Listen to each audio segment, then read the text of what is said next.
Hello and welcome students, Gyanjyoti coaching সেন্টারের পক্ষ থেকে তোমাদের সকলকে আরও একবার স্বাগত। তোমাদের সকলকে রাখি পূর্ণিমার অনেক অনেক অনেক শুভেচ্ছা। আজকে আমার আলোচনার বিষয় বা আজকে আমার যে ক্লাস যে বিষয় আছে সেটা হচ্ছে অভিজ্ঞতাবাদী দৃষ্টিভঙ্গি বা এম্পিরিক্যাল অ্যাপ্রোচ। ঠিক আছে, আজকে এটা পার্ট 1 হিসাবে পাবে এবং পরের দিন যে ক্লাসটা পাবে সেটা কিন্তু এটার সমালোচনা নিয়ে পাবে। আজকের ক্লাস বা আজকের আলোচনার বিষয় শুরু করার আগে আমি তোমাদের একটু বলে নিতে চাই, তোমরা যদি আমাদের জ্ঞানজ্যোতি কোচিং সেন্টারের সাথে যুক্ত হতে চাও তার জন্য তোমাদেরকে এখানে কর্নারে দেওয়া দুটি নাম্বারের মধ্যে যে কোনো একটি নাম্বারে কিন্তু যোগাযোগ করে নিতে হবে। এই নাম্বার দুটি হলো আমাদের জ্ঞানজ্যোতি কোচিং সেন্টারের অফিসিয়াল হেল্পলাইন নাম্বার।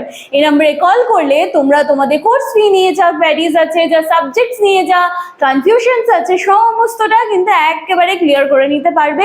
সেজন্য যদি তোমাদের ইচ্ছে হয় তাহলে কিন্তু তোমরা অনায়াসে আমাদের জ্ঞানজ্যোতি কোচিং সেন্টারের সাথে যুক্ত হতে যেতে পারো, কারণ ইতিমধ্যেই কিন্তু আমাদের যেটা পেইড ব্যাচ রয়েছে সেটা কিন্তু শুরু হয়ে যেতে চলেছে।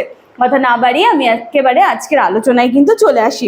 দেখো, বিংশ শতাব্দীর শুরুর থেকে রাষ্ট্রবিজ্ঞানে এই যে সাবেকি যেটা দৃষ্টিভঙ্গি আছে তার বিরুদ্ধে কিন্তু একটা বিরূপ প্রতিক্রিয়ার কিন্তু সৃষ্টি হয়েছিল।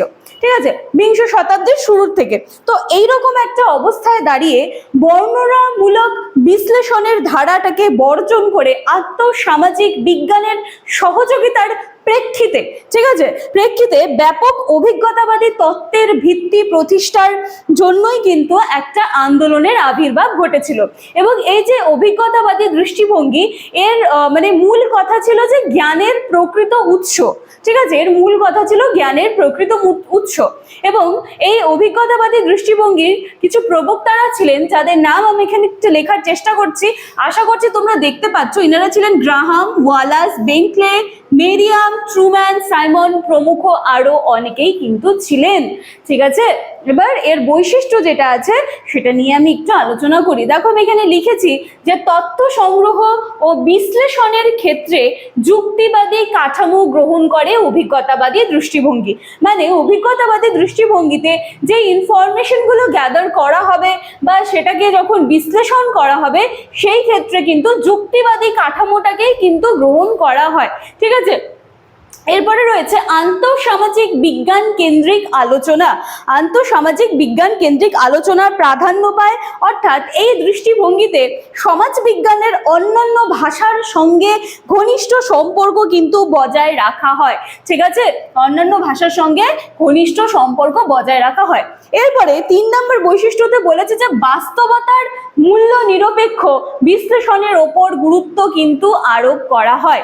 এবং 4 নম্বরে বলেছে যে বস্তুর মধ্যে কার্য কারণ সম্পর্ক ব্যাখ্যা নিয়ে কিন্তু আমাদের অভিজ্ঞতাবাদী দৃষ্টিভঙ্গি কথা বলে। এছাড়াও অভিজ্ঞতাবাদী তত্ত্বে সমাজে ব্যক্তির আচার আচরণ যেটা রয়েছে সেটার ব্যাখ্যা করার পক্ষপাতী ছিলেন কিন্তু বৈজ্ঞানিকগণ।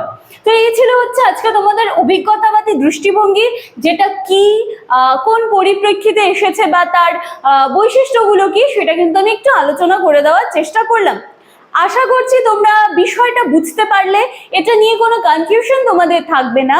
কালকে যে ক্লাসটা পাবে সেটা কিন্তু তোমাদের এই অভিজ্ঞতাবাদী দৃষ্টিভঙ্গি সমালোচনা নিয়েই ক্লাসটা পাবে।